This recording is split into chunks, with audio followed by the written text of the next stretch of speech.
Right, yeah, so let us continue. Now, we have solved the first part, yeah. Now we are looking at the second question here.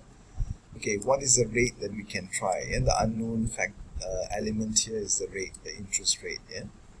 Okay, you want 200,000. Here you've got 240,000, yeah.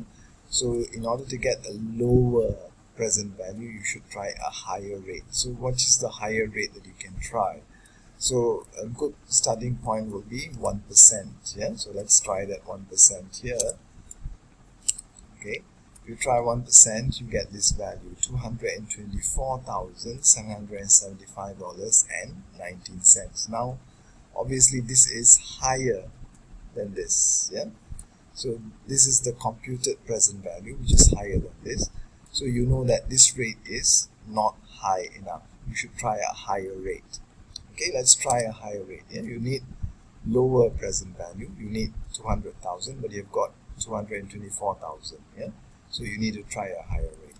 Therefore, let's try 1.5%. Yeah, a higher rate than this would be 0.5% higher, so 1.5%. Yeah, so you replace that. Yeah? You replace 1% with 1.5%, and you get this value, $196,901.34. Yeah, which is lower than this. Yeah, that means this rate is too high. That is why this is too low. Yeah, so it must be now, without doing further. Yeah, you know that the rate that you want would be between 1% and 1.5%. Yeah, it should be higher than this, but it should be lower than 1.5. Yeah, so we need to try a lower rate. Yeah, it cannot be 1.5. It should be lower than 1.5, but it should be higher than 1. Yeah, so that's the idea here. But since the tried rates gave one higher than, okay, which is this, and the other lower than the required amount, the needed amount, and both rates were only marginally different. Yeah, so here it's 1%, this is 1.5. The difference is only 0.5. Yeah, therefore we can actually do interpolation. Yeah? We can continue doing trial and error. For example, you can try 1.4, for example. Yeah, then you can try another rate, and so on. You can keep on trying until you get the correct rate, yeah, or close to the correct rate. But that will be very tedious. Yeah. So since the two conditions are met here, we can do interpolation, right? So how do we do interpolation here? This is the formula for interpolation. We take the lower rate 1% plus the higher value here minus the required value divided by the higher value minus the lower value here. Okay, multiplied by the higher rate minus the lower rate percent. Yeah, so you get 1.44%. Yeah, which is exactly between 1% and 1.5%. Yeah, it must be in between. Yeah, all right, proportionately in between. Yeah, all right. Therefore, if you try that rate, you find that this is not exactly the same. Yeah, it is close, but it's not exactly the same. You replace this, yeah, 1.5 here with 1.44, the rate that you get from the interpolation. You replace that in the formula. You get this value. The value is $199,972.98. This is close to 200,000. Yeah. So you know that the rate, okay, this is too high. It should be 1.4, less than 1.44. Yeah. For example, 1.43 or 1.436 or something like that. Yeah. You will know the exact rate if you use the financial calculator or spreadsheets. Okay, so that's how you do interpolation. Yeah, so you can use trial and error method and interpolation to come to the approximate rate. Yeah, which is 1.44% here. All right. Now let's move on to the next problem. Let's move this down slightly, okay, so you can see all the questions. Yeah.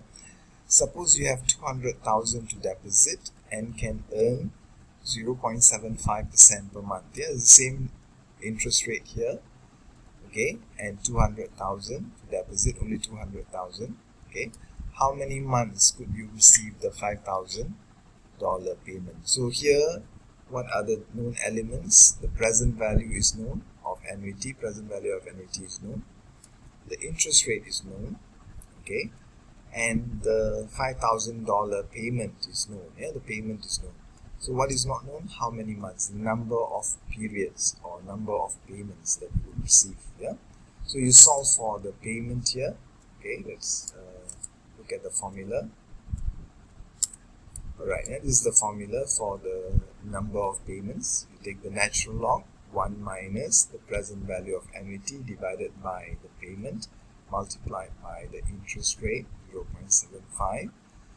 All this divided by the natural log of 1 plus 0.75%. Yeah? So remember there is a negative here. Therefore you get 47.73 months. Yeah? So close to 47 months. Yeah? So you need to pay for 47 months. It has to be less than 5 years. Yeah? It has to be less than 60 months. Yeah? So this is 47 months. Okay, less than actually 4 years. Yeah, slightly less than 4 years. Okay, why? Because you have only 200,000 to deposit. If you want to take $5,000 per year, all these answers are logical. Yeah, it is not enough just to get the answer. Yeah, but this answer must be meaningful. Yeah. Okay, try and consider the answer with the other questions. Yeah, here you got the present value of annuity to be 200 over 240 something thousand, right? Now you have only $200,000 to deposit. So you, because this amount is smaller than the 243,000 that we have computed earlier, so you cannot withdraw 5,000 every month for 60 months at the given interest rate. Okay, so you need to, if you want to withdraw $5,000 per month, then it must be for a shorter number of periods, like 47 months. Yeah? If you want it for 5 months, like the next question is, how much could you receive every month for 5 years? Now you want to fix the 5 years here. Okay, alright, so you have $200,000 to deposit. You earn only 0.75% per month. Okay, but you want to withdraw, keep withdrawing for 5 years, that is 60 months. So the question here is how much could you receive? The unknown element here is the payment. Okay, the payment here. So this 5,000 is not known. This is known here, but here it is not known. Of course, without computing, you know that it has to be less than 5,000. So you know before answering that it has to be less than 5,000.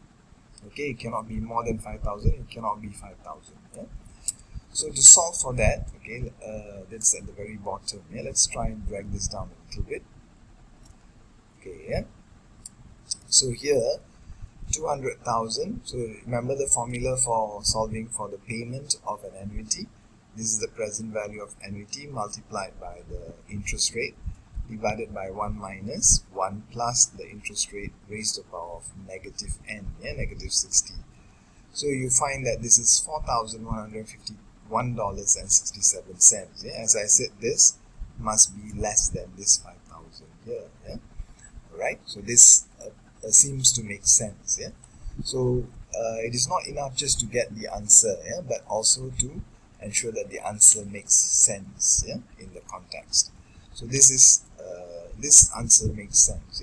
So you know that you are probably you probably have got the right answer. Okay, all right. Let's move on to the next slide. Okay, next we go and look at the future values for annuity. So far we have looked at only present value of annuities. Now we look at future value for annuities. Now future value of annuity rather than a single cash flow. We have used future value before in chapter 5, but we have used it for single cash flow. But here we want to determine the future value of an annuity. Alright, let's try this example. Suppose you begin saving for your retirement by depositing $2,000 per year in an IRA. This is actually a retirement fund or retirement saving or retirement investment.